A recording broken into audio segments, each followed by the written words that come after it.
Hey there, my friend. This is Paul Hutchings with paulhutchings.net, and in this video, I wanted to share with you my top 4 takeaways from a book called The Compound Effect with Darren Hardy. I actually just finished up chapter 2 this morning, and so I wanted to share with you the top 4 takeaways I picked up from this book, and just really enjoying it so far. The first one is that it's the little things that bite, and Darren Hardy asks a great question. He says, have you ever been bitten by an elephant? And then you're thinking, well, no. And then he says, well, how about a mosquito? And then he says, obviously, elephants don't bite. And the point is, it's the little things that we do or don't do over time that make the big difference. And I thought that was just a great metaphor.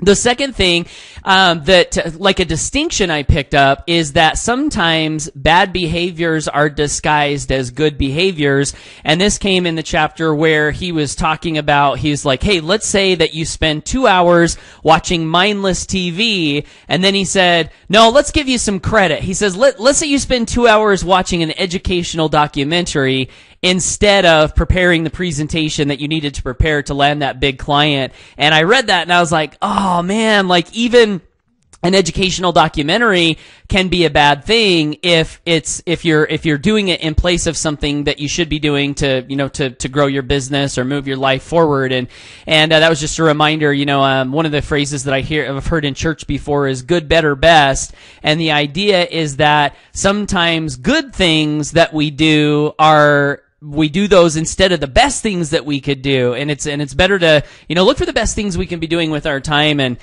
I thought that was a great insight. The third thing is that the things we buy today cost 5 times what we actually think they cost, and he gives the example of buying a $4 coffee every day, and how if you were to take that $4 and invest it at 8%, in 20 years you'd have over $50,000.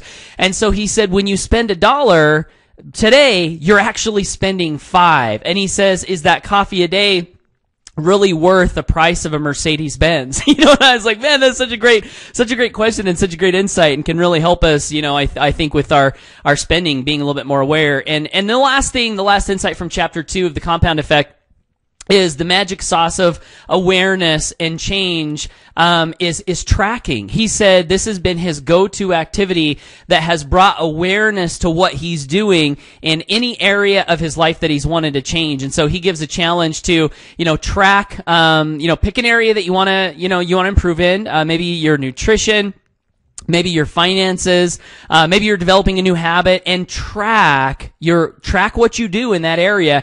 And he said a lot of times just the simple act of tracking will make you improve. And so that was the call to action. And so those are my top 4 takeaways. Elephants don't bite. Good is not as good as best, and $1 today is worth $5 in the future, and tracking is a magical tool for change. Actually, here on this blog post, I've got a little link to a tracking document that I put together a while back that can help you and me track our new habits, our new empowering habits. So you're welcome to grab that. I'll put the link down below this video if you're watching this on YouTube, and obviously if you're watching this video on my blog, it'll be right here on this post. So that's it. Thank you so much for watching. Hope you got some value from this, and definitely, if you're not already subscribed to my email newsletter, head on over to paulhutchings.net and subscribe. I send out audio content, video content, written content, all based around online marketing, personal development, and freedom crusading, or financial freedom. We like to call it freedom crusading. So paulhutchings.net, subscribe there if you're not already subscribed. And thanks for watching. Have an awesome day. Take care, and bye for now.